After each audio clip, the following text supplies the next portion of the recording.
The Seattle Seahawks have released their unofficial depth chart for the 2025 preseason.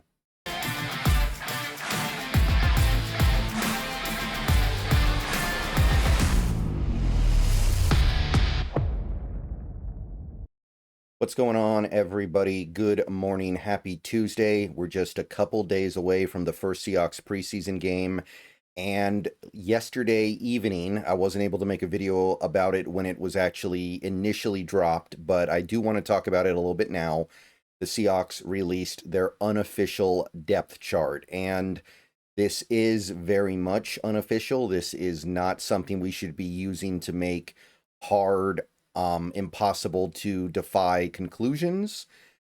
It does, however, give us an indication of where things might be headed, where things might be leaning, and it also gives us an idea on what to look for. Condota posted the depth chart on his X account. We're going to take a look at that in this video. A lot of it is going to be pretty obvious and clear. A lot of it is going to be kind of a given. I'm not going to act as if anything, well, I don't want to say anything, but I'm not going to act like most of this stuff is earth-shattering. It is still worth looking at. We're going to start with the offense here. Please click the thumbs up button on this video. Subscribe if you're new. Click the bell for notifications. Become a channel member for $2 a month. Those are the best ways to support the channel. Check me out on the Bleacher Report as well. We've got videos going live there 4 times a week. Okay. Starting with the offensive depth chart, we're going to go in the traditional order, not the order on screen. And my understanding is that you go left to right and then up to down. And I'll talk about what I mean by that as we go through this. But quarterback is, as expected, Darnold, and then Locke, and then Milroe.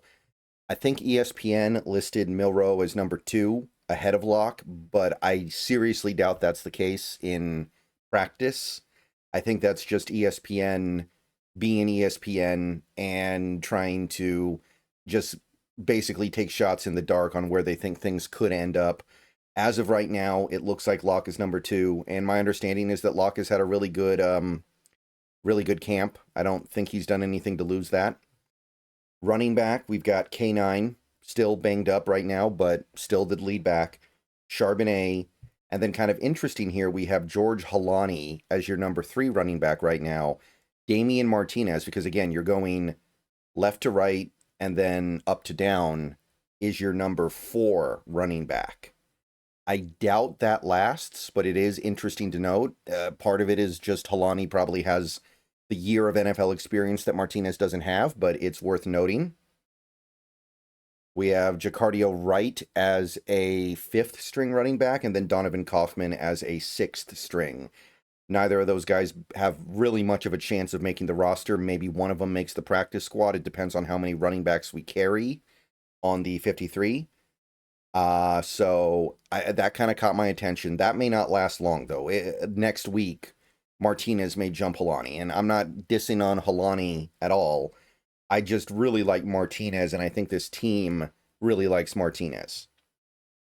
Fullback, you've got Robbie Oots starting, of course, Brady Russell backing him up. Very standard, very expected. So, for the most part, that stuff is as anticipated. Again, the one surprise so far to me would be Martinez being behind Holani. Okay, wide receiver, we have 2 wide receiver columns, or rows, I guess. And the exact order is hard to determine, but it doesn't really mean all that much anyway. JSN occupies 1 receiver spot at the top, and then Cooper Kupp, as expected. Then you go MVS and Jake Bobo. MVS, as of right now, should be the number 3 receiver. Makes sense. He's the veteran. He's the guy that has proven that he can be a good NFL player. Bobo's interesting. If we are reading this to say that Bobo is your number 4, then that means Torrey Horton is kind of your number 5. That's another thing I don't expect to last. I think Bobo is probably going to make the team at this point because he does have a unique role, some unique things that he can do. But I think Horton is clearly a better wide receiver all around than Bobo and has more utility. But right now, Bobo looks like he's ahead. And then the 6th receiver spot is currently held by Cody White. Now, there's going to be an interesting battle at the back end of the depth chart for that receiver spot. Right now, it looks like Cody White's in pole position. Again, he's the guy with NFL experience and the guy who actually made some plays last year. So that's probably what that reflects. You've got Ricky White. You've got Derek Young. Both those guys kind of hanging out on the outside. I think that both of those guys will probably jump White.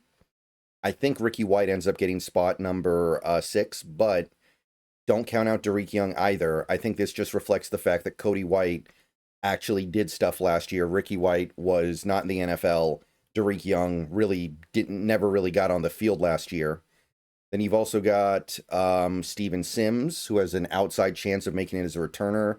John Reese Plumlee, Montori Foster Jr., who's now injured, and Tyrone Broden rounding it out. All right, that is it for the receivers. A couple of surprises, nothing big though. Now we move to the offensive line. You've got Charles Cross at left with Mike Jarrell behind him. Pretty standard. Amari Kite. I don't know if it's pronounced Kite or Knight, but that's your left tackle lineup right now. Again, as expected. I kind of like that Jarrell's supposedly latching on as your left tackle instead of right. That makes him more valuable. I'm into that. Left guard, we got Gray Zabel starting. Then you've got Sataoa Lomea. Very interesting that he's the backup left guard right now. He's not a left guard. He played right guard in college. He played right guard last year. And while players move all the time, I do find it very interesting that Lomea would get the nod here over a guy like Haynes or really even Sundell. I don't know. That one threw me for a loop a little bit. Maybe they're trying something. It would not have been my first guess. And then we got Cable Dew as your third string left guard. Makes sense.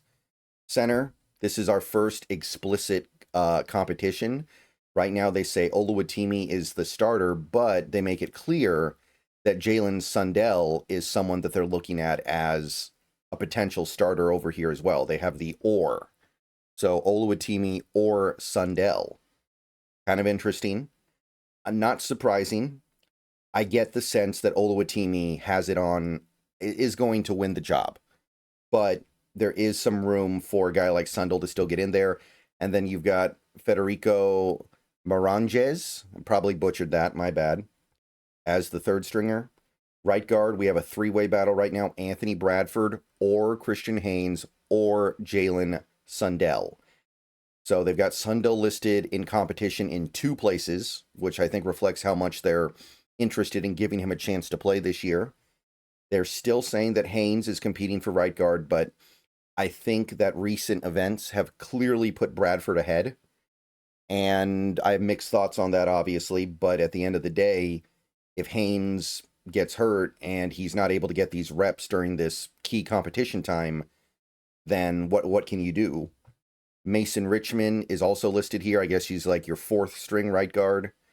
And then right tackle, you go Abe Lucas, Josh Jones backing him up, and Luke Felix Fualalo as your 3rd stringer. Kind of notable that Josh Jones is listed on the right side and Gerald's listed on the left. I would have guessed it would have been the other way around. It's not a big deal, but I do find that interesting, and I kind of like it. I'm not against it, for sure. There's nothing wrong with it, but it is certainly notable. And then finally for the offense, we have the tight end position. AJ Barner's currently listed as the number 1, and there's no indicator that there's going to be a competition there. That makes sense. I mean, if nothing else, AJ Barner is going to be your early down tight end because of his superior blocking. So he would be starting games anyway. Now, that doesn't guarantee he's going to get more snaps than other players, but it makes sense that he would be the starter. I'm not saying he can't lose it, but I do think it makes all the sense to start the season with him as the starter. Interesting, though, Eric Saubert is currently listed as the backup. Elijah Arroyo's listed as 3rd string. I don't think that lasts very long. That's probably just a reflection of the fact that Saubert is a veteran and Arroyo's a rookie. It is kind of interesting they've done that, though. I mean, they're not doing it with Gray Zabel, right? They're not saying, hey, Gray Zabel can't be listed as a starter until a preseason game and he earns it. I don't know. I've heard mixed things about Arroyo in practice, in camp so far. There have been, he's mostly had good hands. He's mostly done good stuff as a receiver. And then there are people who say he looks unathletic and slow and a little bit not really NFL caliber. So I don't know if this is reflecting that. It's probably nothing. Again, there's no way Arroyo is behind Saubert when the season starts. It is interesting, though, that we're starting with him potentially as the third stringer. And you can read into that at least a little bit. I'm not going to go crazy with it, but it is worth noting for the moment they have Saubert as your number 2.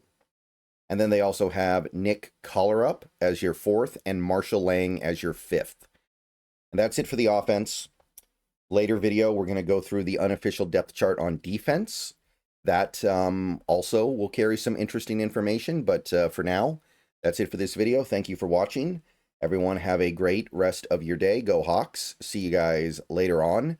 Another video should be going live sometime around noon, maybe 12:30.